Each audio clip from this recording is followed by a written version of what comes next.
আমিও 4 বছর কোর্স করে সাধারণ মানুষ এবং দরিদ্রদের চিকিৎসা এবং সাধারণ জনগণের সাথে মৃত্যুর আগ পর্যন্ত থাকতে চাই। 2024 সালে এসএসসি পরীক্ষা দেওয়া 4.5 অর্জন করি। 1987 সালে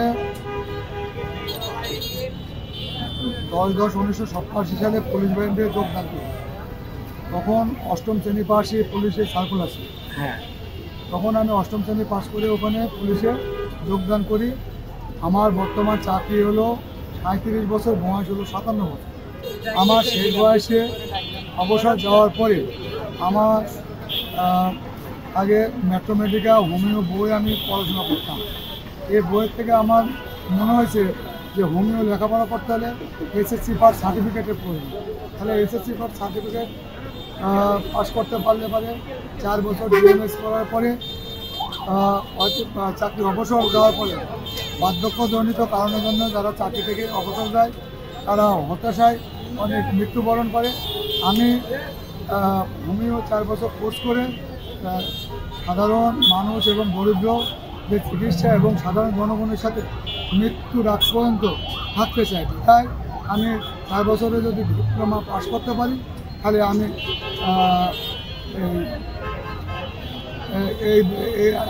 এই কারণের জন্যই আমি এসএসসি পরীক্ষায় 4.25 উত্তীর্ণ হই। মানে ভর্তি হলেন কোন বছর? ভর্তি হলাম হলো 22 সালে 9ম শ্রেণীতে ভর্তি হই। 23 সালে 9ম শ্রেণী থেকে 10ম শ্রেণী উত্তীর্ণ হই। 10ম শ্রেণী থেকে 24 সালে 2024 সালে এসএসসি পরীক্ষা দেওয়া 4.5 অর্জন করি। আপনার কোন স্কুল? এটা কোন এলাকায়? এটা স্কুল নাটোর জেলা লালপুর থানা Mahalpara Natunpara secondary and vocational institute থেকে ভর্তি হই। এটা আমার পুলিশ বাহিনীর জন্য গর্বিত। আমার কলিগদের সহযোগিতা এবং পুলিশ মহোদয় যদি আমি এর থেকে আরও লেখাপড়া উচ্চশিক্ষা গ্রহণ করতে চাই সার্বিক সহযোগিতা করবেন এই মর্মে আমাকে আশ্বাস দেবেন।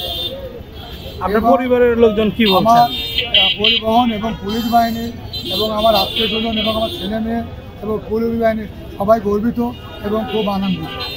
না, আমাকে কোনো পড়াশোনা থেকে কোনো অসুবিধা হয় নাই। যখন আমি যখন স্কুলে ভর্তি হয় পুলিশ সুপার মহোদয় আমার অনুমতি ক্রমে ভর্তি হই, কারণ এটা ডিপার্টমেন্টের রুল অনুযায়ী কাজ করা লাগে।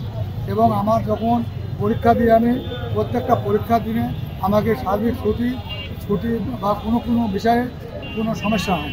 তাদের উদ্দেশ্য বলবো যে আত্মহত্যা করা মহাপাপ, আত্মহত্যা করা যাবে না।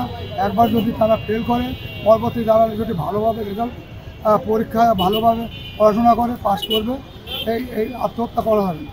আত্মহত্যা আল্লাহ মহাপাপ, এটা করা যাবে। আমার স্বপ্নটা হচ্ছিল প্রত্যেক যারা আত্মহত্যা করে তারা যেন আত্মহত্যা না করে, তারা একবার ফেল করলে পরবর্তীতে তারা পরীক্ষা দিলে পাস করবে। এবং আমার ভবিষ্যতে আমি যাতে সমাপতি ডিপ্লোমা কোর্স কমপ্লিট করতে পারি, এটা আমার স্বপ্ন। এবং জনগণের মাঝে এবং দরিদ্র এবং জনগণের সেবা করতে পারি, এটাই আমার হলো মূল উদ্দেশ্য। একেবারেই একটি অবাক করা খবর আমাদেরকে অত্যন্ত আনন্দিত করেছে। সেটি হচ্ছে আমাদের জেলা পুলিশ বগুড়া ট্রাফিক বিভাগে কর্মরত ট্রাফিক কনস্টেবল আব্দুস সামাদ 57 বছর বয়সে তিনি এবার এসএসসি পাস করলেন এবং 4.25 তার জিপিএ।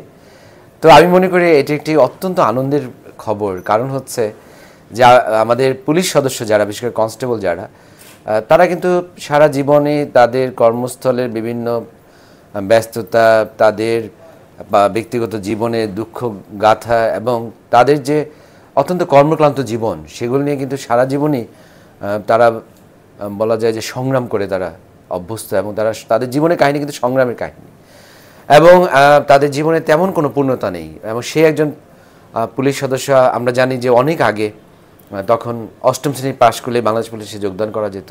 তিনিও কিন্তু 8ম শ্রেণী পাশ করে বাংলাদেশ পুলিশে যোগদান করেছেন। কিন্তু আজকে তার একান্ত অধ্যবসায়, তার কঠোর পরিশ্রম, তার নিষ্ঠা, তার আন্তরিকতা এবং তার অদম্য ইচ্ছাশক্তির বলিয়ান হয়ে আজকে প্রমাণ করলেন যে মানুষ চাইলে তার স্বপ্নকে মানুষ ছুঁতে পারে, তার স্বপ্নকে মানুষ জয় করতে পারে। এবং তার যে অদম্য ইচ্ছা, তার মাধ্যমে তিনি এই বয়সে এসেও তিনি এসএসসি পরীক্ষা দিয়েছেন, ভালো ফলাফল করেছেন।